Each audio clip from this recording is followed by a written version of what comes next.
رسول اللہ صلی اللہ علیہ وسلم کی بیویاں رات میں مناصے کی طرف قضائے حاجت کے لیے جاتیں، اور مناصے ایک کھلا میدان ہے۔ تو حضرت عمر رسول اللہ صلی اللہ علیہ وسلم سے کہا کرتے تھے کہ اپنی بیویوں کو پردہ کرائیے، مگر رسول اللہ صلی اللہ علیہ وسلم نے اس پر عمل نہیں کیا۔ ایک روز رات کو عشاء کے وقت حضرت سودا بنت زمعہ رسول اللہ صلی اللہ علیہ وسلم کی اہلیہ جو دراز قد عورت تھیں باہر گئیں۔ حضرت عمر رضی اللہ عنہ نے انہیں آواز دی اور کہا، ہم نے تمہیں پہچان لیا، اور ان کی خواہش یہ تھی کہ پردے کا حکم نازل ہو جائے۔ چنانچہ اس کے بعد اللہ نے پردے کا حکم نازل فرما دیا۔ صحیح بخاری حدیث نمبر 146۔ آپ صلی اللہ علیہ وسلم نے اپنی بیویوں سے فرمایا کہ تمہیں قضائے حاجت کے لیے باہر نکلنے کی اجازت ہے۔ صحیح بخاری حدیث نمبر 147۔ عبداللہ بن عمر رضی اللہ تعالی عنہ فرماتے ہیں کہ ایک دن میں اپنی بہن اور رسول اللہ صلی اللہ علیہ وسلم کی اہلیہ محترمہ حفصہ کے مکان کی چھت پر اپنی کسی ضرورت سے چڑھا، تو مجھے رسول اللہ صلی اللہ علیہ وسلم قضائے حاجت کرتے وقت قبلے کی طرف پشت اور شام کی طرف منہ کیے ہوئے نظر آئے۔ صحیح بخاری حدیث نمبر 148۔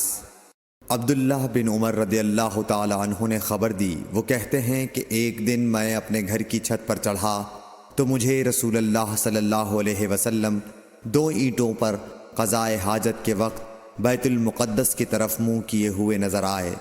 صحیح بخاری حدیث نمبر 149۔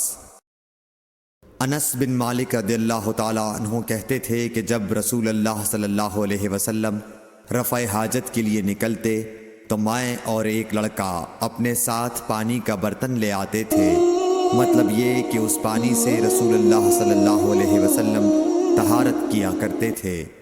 صحیح بخاری حدیث نمبر 150۔